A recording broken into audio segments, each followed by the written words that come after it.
Hello, and welcome to yet another retro channel.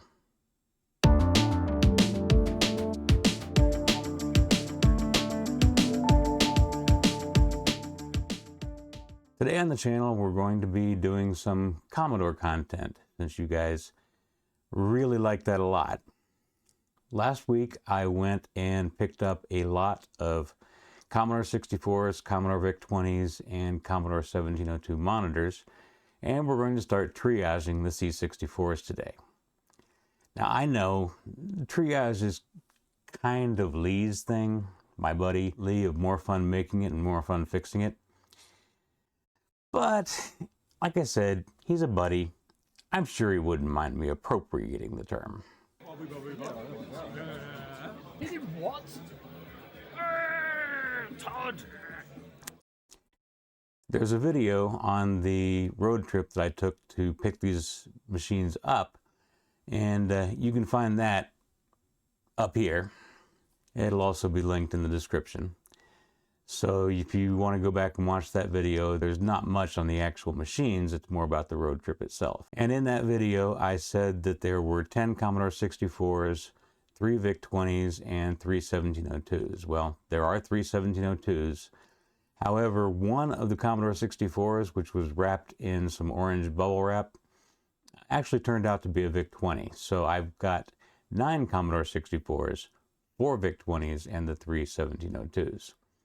Today we're going to take a look at a few of the Commodore 64s and give them a quick going over to find out what symptoms they're displaying and see if we can't get some idea of what might need to be done for them. Now, the first thing I need to do is verify my capture setup. That's always the first step when you're troubleshooting a machine. Make sure that what you're using to do the troubleshooting is working properly. In this case, we are going to be using my Roadtrip 2X and of course my capture setup to see what's happening on the machine as we test. So what I have in front of me is my ZIF machine. It's hooked up to my bench power supply, which is a custom-made power supply that I put together that is safe to run on C64s, VIC-20s. I am at the moment using composite video through this little dongle that I put together a long time ago. We have composite video and we have the mono audio going to a stereo input. And what we're going to do is we're going to start up this machine and make sure that the capture is working properly. And there you go, our capture is working correctly.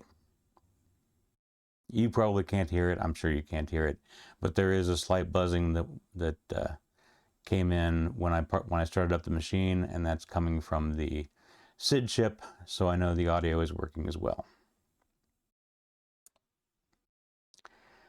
Now that we know the ZIF machine is working and the capture is working, we're going to take a look at our first machine.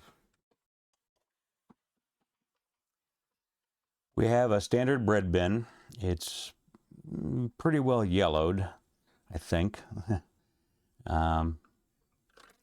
Pretty clean though, not too much dust or dirt hanging around on the outside. There's some grime in the texture. All the keys, all the keycaps are here. I don't know if the keyboard works, but obviously we will look into that when the time comes. The back of the machine is a little worse for wear. It has what looks like where something was stuck to it. I doubt you can see that in the camera. If I get it at in the right light. There, you can see that there and over on this side. And the most noticeable thing is that there is some damage to the case here. Not sure what might have caused that. And then there is some what looks like adhesive residue from tape here. But the edge connectors look okay, and the cartridge port looks okay. Everything looks okay on this side. So let's go ahead and get into this machine. We have a made in USA machine. I was expecting this to be a 250407, but having seen that RF shield, I'm thinking more 250469, but we'll find out for sure when we get inside. It's missing 2 of its feet, and it's missing a little more of the bottom case here, the surround around where that foot would go. There's more dirt on the bottom than there was on the top or the sides.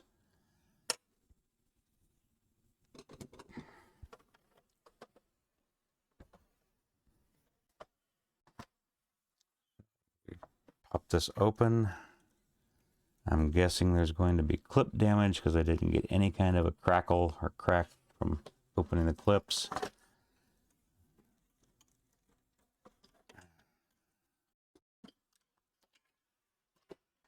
Yeah, keyboard looks to be intact. There is some damage to at least one of these standoffs, but it's just a little crack off the top, so it shouldn't actually affect anything. We have the RF shield.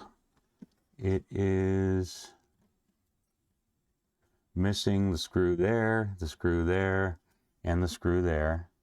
The rest of the, I don't know, there's the screw here is here. Oh, we've got a little piece of a standoff. I wonder if that's the, is that the one from here? That's probably the one from here. I could actually probably, that's actually the one from this corner that I mentioned before. I could probably actually, possibly reaffix that.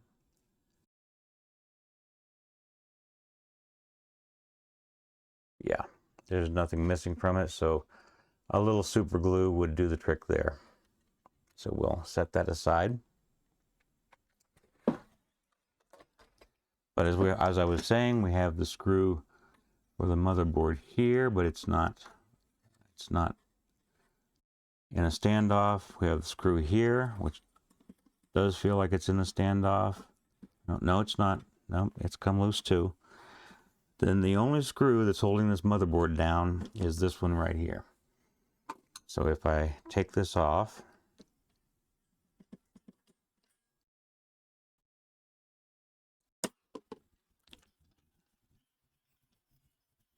and our RF shield comes up, the thermal paste, what little of it there is actually pretty moist. So again, I'm going to say someone's been in here and tried to reapply thermal paste, kind of made a mess of it. But we're not going to be using that anyway. Well, I may put that back. We'll see. The motherboard itself now should lift out. And we have a lot of standoff damage in this case. This might have been dropped at some point. We have no standoff here, only partial here, partial here, partial here, no standoff here, and this one's cracked. So this case will need a little work before it can be called good. Now, the board itself, what do we have? We have a 250425 board. We've got an R8 VIC chip with a 1984 date code, but I can't read the month. Our PLA is an 84 25th week. SID is a standard 6581, and it is 24th week of 84. So it looks like most of the chips. 22nd week of 84 for the CPU. 10th week of 89 for the character ROM, so that's been replaced.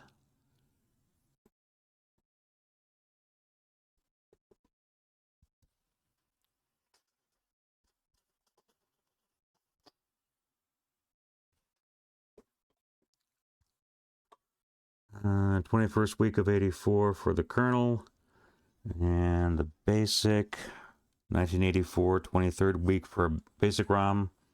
The two CIAs are 19th week of 84, so those look all to be original, except for the character ROM. Now, we have two worrisome little chips, MOS 7707 and or three, I guess. I didn't see the third one there. A MOS 7709 and a MOS 7711. So those could be potential problems. We also, well, we have the MOS 7701 rather than 8701 clock generator chip.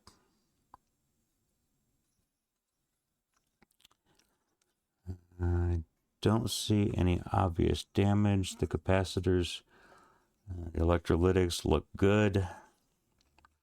Go ahead and check continuity on the fuse. Make sure the fuse is good.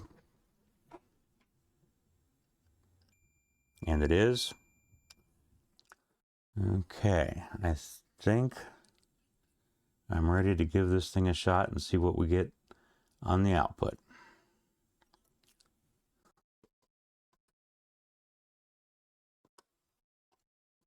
There's our AV connection and power, and again I'm using my bench power supply. And let's see what we get.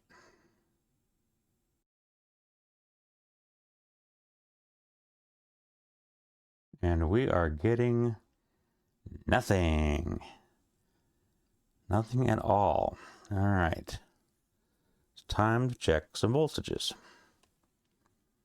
Do we have our 5 volts coming from the power supply? Go backwards. 4.4. We do not have a good voltage coming from the power supply, and making it all the way across the board. Check it on some logic ICs. 4.4. And let's see. On the RAM, 4.3. So we have something drawing down the main power rail. Let's see about our clock.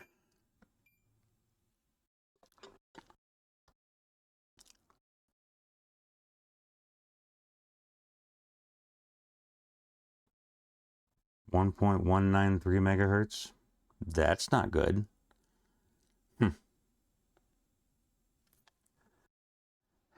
Well, this one's going to be an interesting challenge. That's way faster than it should be going. So I would venture a guess that we've got a problem with the clock circuitry, which is that chip right there. So this may simply need an 8701. Check while we're here. Reset. So reset should stay low for a moment and then go high. And it does. So reset is good. Well, apart from the voltage being wrong.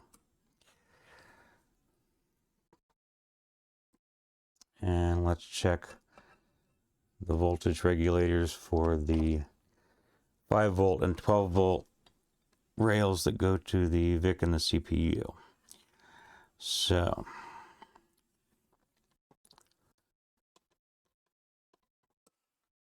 we should have an input on the 5 volt of about 10, and that's correct. And the output, 5 volts. Input on the 12 should be around 20 volts, 17, that's fine. And the output should be 12. So those are good. All right. Well, we have a lot of potential issues here. We have a potential problem with the clock chip. We have potential problems with MOS logic. And anything else could be drawing down that 5 volt main rail. So we will have to explore that in the actual repair video.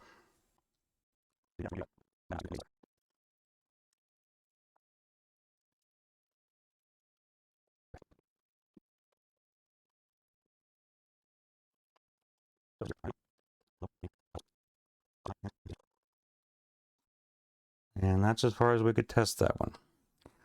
Couldn't do any diagnostics because we had nothing going on. So that's the first machine. I'll call that number 1.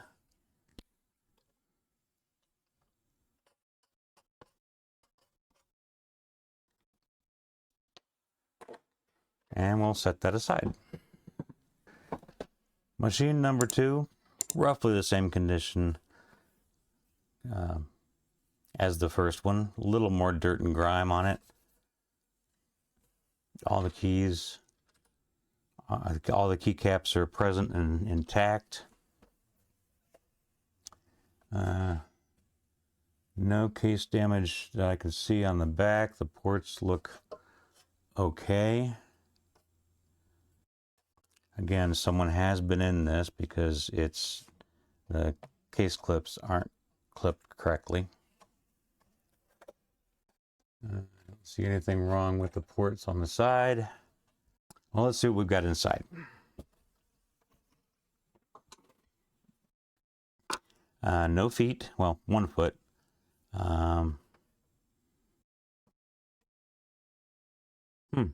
Made in Canada.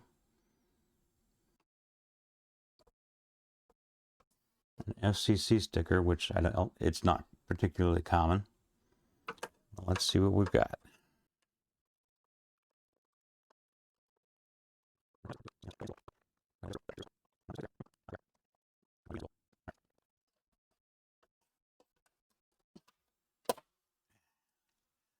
Now, we've got another 425.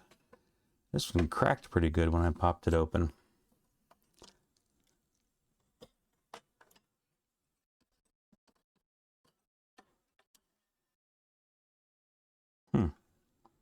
That's not the typical connector for the LED. Interesting. Wonder if that's been redone. Plenty of cobwebs in here, so this is a filthy one. Top of the case, cobwebs, keyboard looks intact, and all of the standoffs, screw posts, look like they're intact.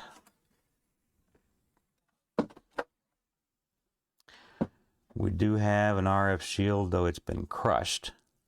I don't know if you can see that in the camera. There's a huge dent here. Hopefully that won't mean anything too bad. Another 425 board. This one has the 8701 clock generator as opposed to the 7701 that the last one had. And it looks like we're going to find the standoffs for the motherboard screws to be intact, although these screws, oh yeah, these are Torx.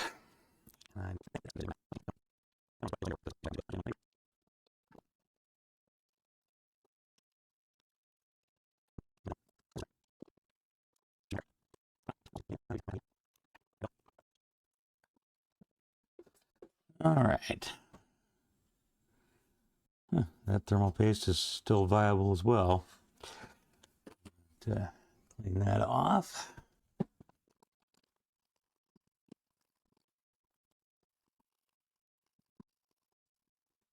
Okay, let's see what we've got. First thing is a quick test of the fuse.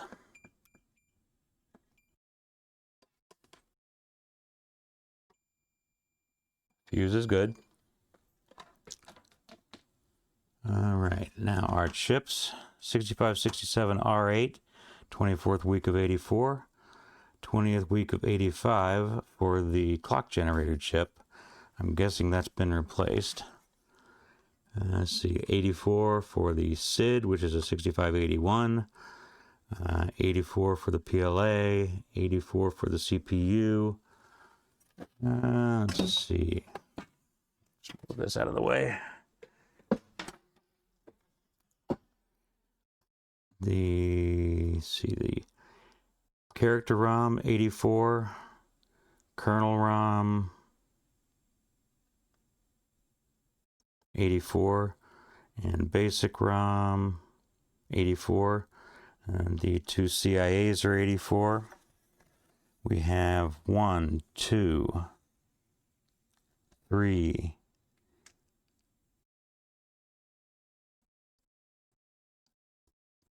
3 MOS logic chips.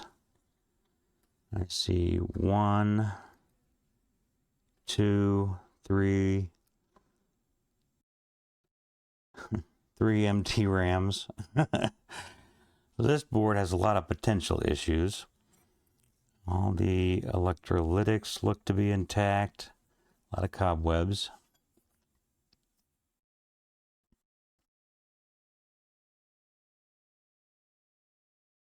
I don't see any physical damage. Not to say that there isn't any, but I'm not seeing it.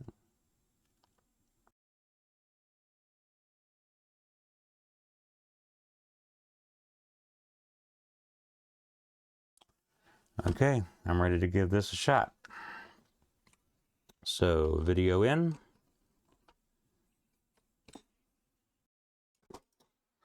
Power in.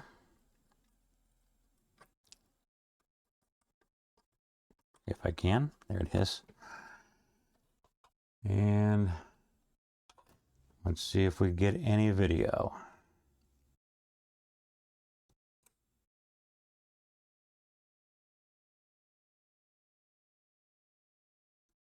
And we're getting a black screen. So, we can go further with this.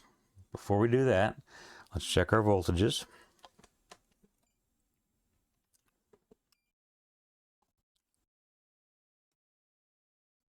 That voltage is low again.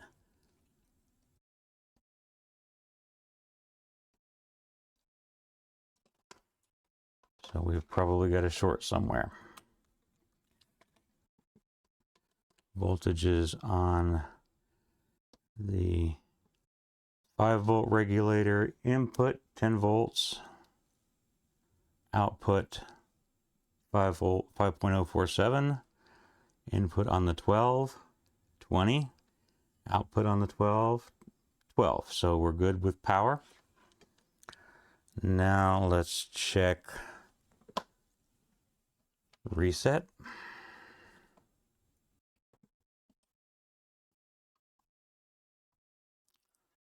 This again should stay low until we turn it on and a little bit after, and then go high. So our reset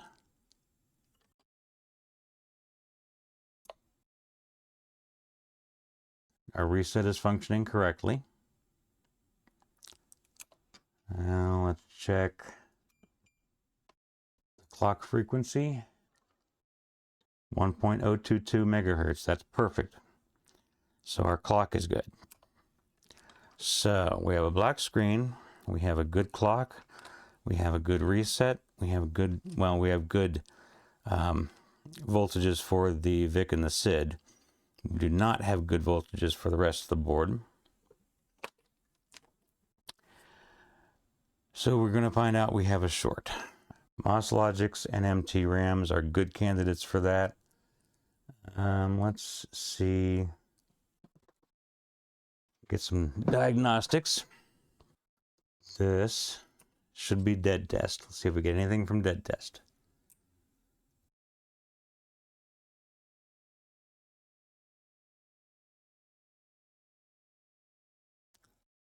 We get a brownish red screen from dead test. Okay, let's try that again.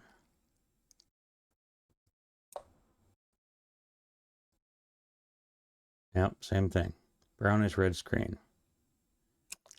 Okay.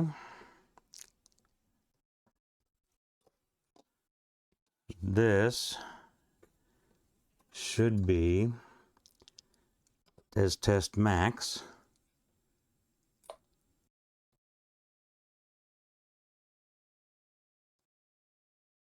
Black screen. Okay.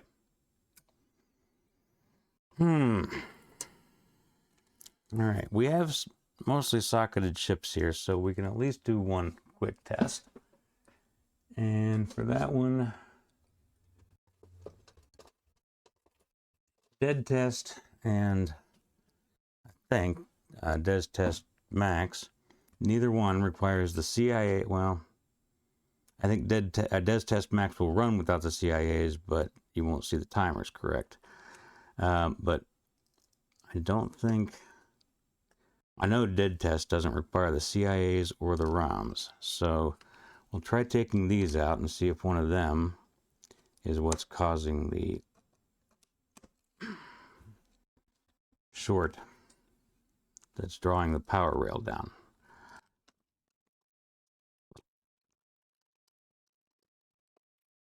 We also do not need the SID.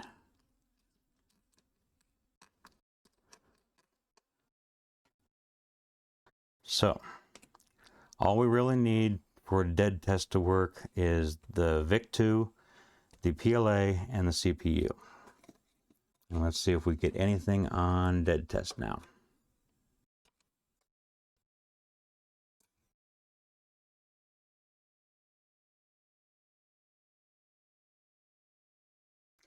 We are getting flashing. So Dead Test is telling us we're in a little better shape. Let's check our voltage rail.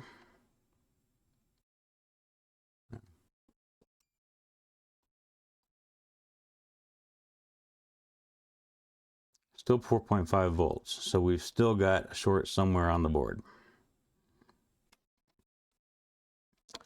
But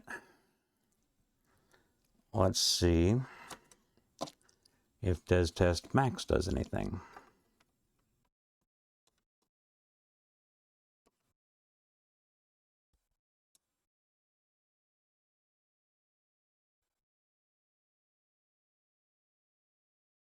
No, Des Test Max isn't able to run. All right.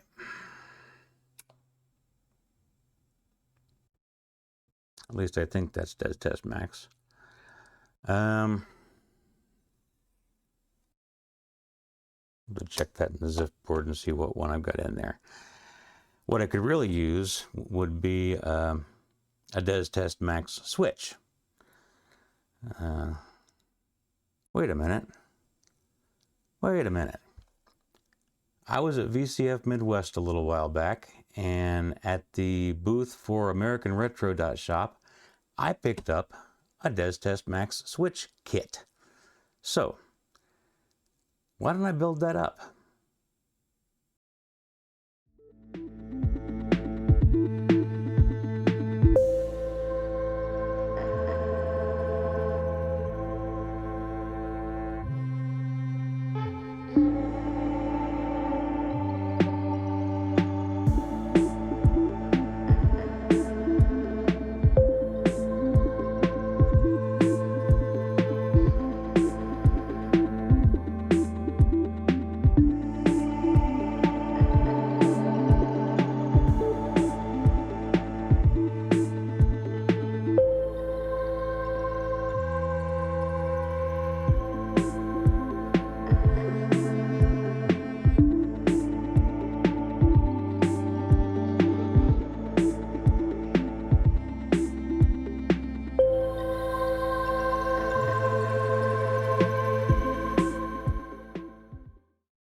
Okay, here's my Des Test Max switch.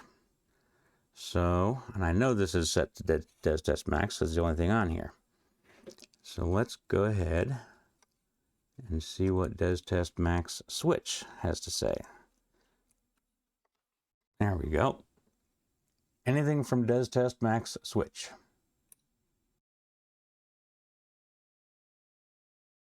Something. Well, that's not good. We have a bad address line and all 8 bad data lines. So, we most likely have a bad, actually it's very possible we have a bad multiplexer, because that would very likely show a bad address line, and because the address line's bad, the data lines would all be bad. So that may be our problem, one of these 2 multiplexers here. But That's all we can really do with this board right now. We'll button it back up.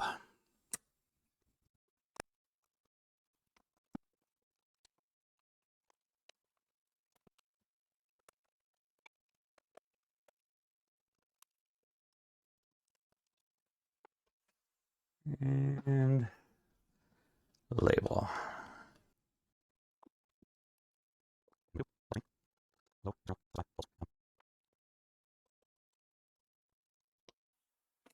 And set that one to the side for a future repair. And now our third machine. This one's cleaner than the last one. Maybe not as clean as the first one. Again, full set of keycaps. Everything on the back looks good. Ports are in decent shape. Yep. So let's get inside. Get all 4 feet on this one. And all 3 screws. Now they're made in the USA.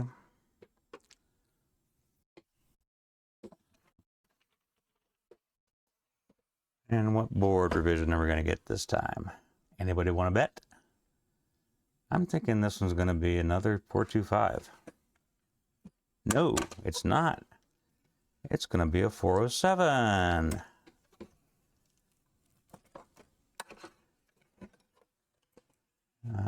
All the standoffs seem to be intact in the uppercase.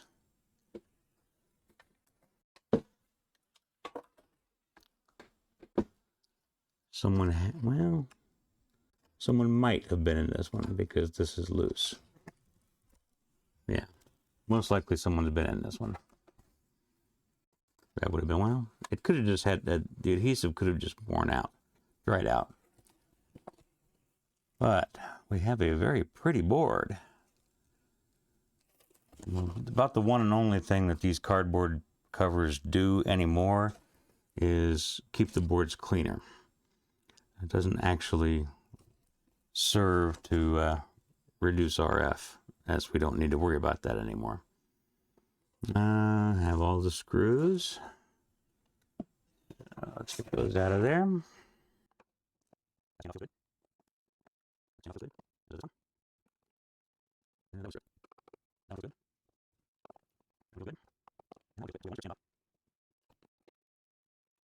Here's our cardboard RF shield. And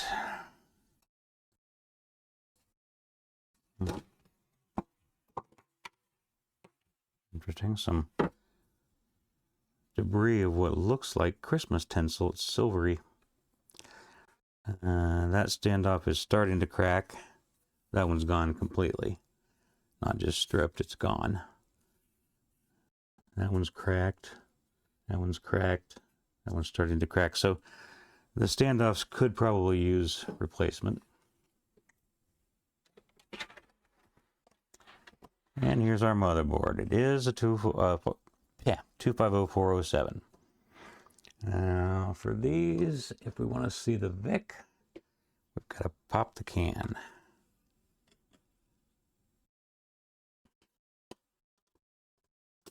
There we go.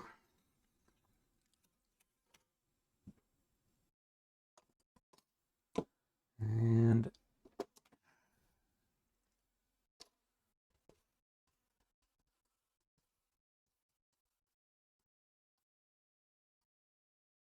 get rid of the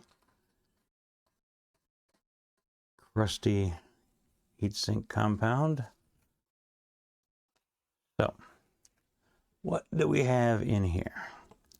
We have 35th week of 83 on the 6567 R8. A standard SID chip. 28th week of 83, 28th week of 83 for the PLA. 43rd week of 83 for the CPU. 44th week of 83 for the kernel. 27th week of 83 for the basic ROM. And I'm not sure what the date is on the character ROM because it has 2032, and I know it's not 2020. I know it's not 2032, and 3621. So those appear to be date codes. 35th week of 83 for both of the CIAs.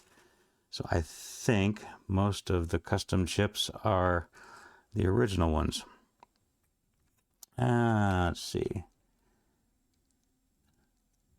I see no MOS logic. The RAM is, I believe that's Mitsubishi. I see no physical damage to the board. The electrolytics all seem to be intact. I see no bulging or leakage. All right. So, our checks.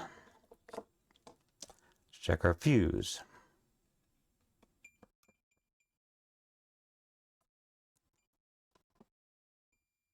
Fuse is good.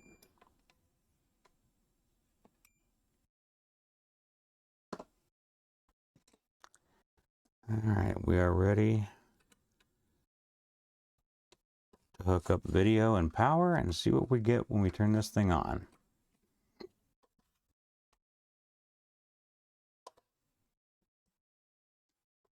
Here we go. 3, 2, 1.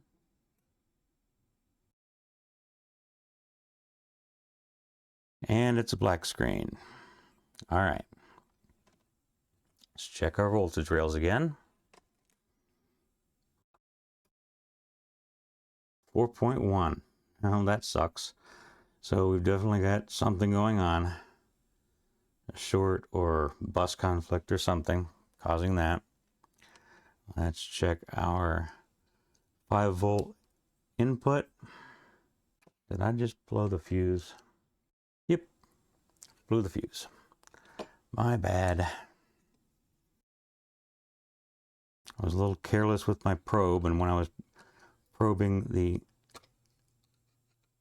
input to the 5-volt regulator, I touched the heat sink below it, which is ground, and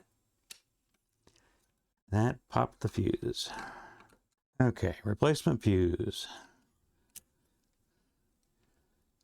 Now let's see if we can test without blowing it again. So the input to the 5 volts.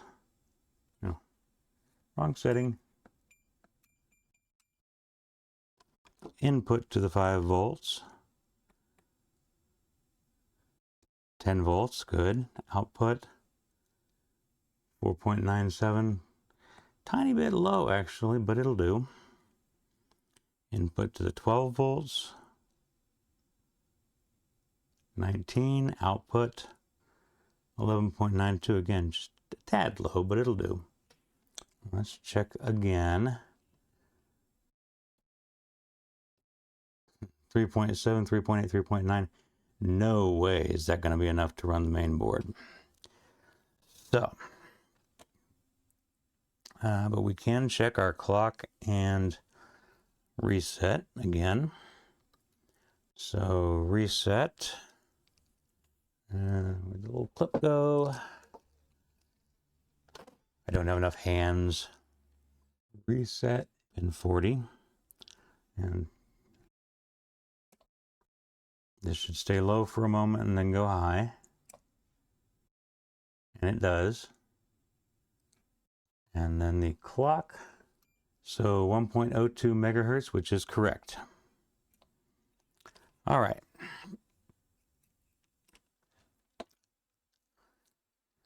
Well, this one's going to be fun because none of the major ICs apart from the VIC-ii is socketed. So we'll have to do a lot of scoping to try to track down where the problem is. But that's going to complete the third machine. Triage.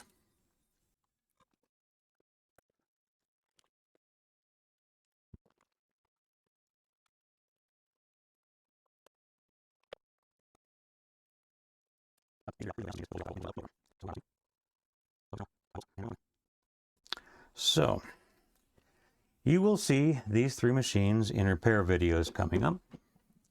And you'll see more of these triage episodes as I have another 6 Commodore 64s to examine, to figure out what condition they're in. You'll be seeing a video coming up on VIC-20s, and at some point the 1702s will come in. In the meantime, I hope you enjoyed the video. If you did, smash that like button, and if you didn't, smash that dislike button. Leave me a comment in the comment section. I love interacting with you guys. If you haven't already, go ahead and subscribe to the channel and click the notification bell so you're informed when I put out a new video. And if you want to support the channel, there are several ways to do that. You can support me on Patreon or by going to ko-fi.com. Those links are in the description below. Or you can, of course, become a YouTube channel member by clicking the link in, I think it's that corner. Okay? Yeah, I think it's that corner. Share the video to anyone you think might like to see it. In the meantime, till we see each other again, everybody stay safe and stay healthy and have a great week. And we'll see you in the next one. Bye. Oh, that was different.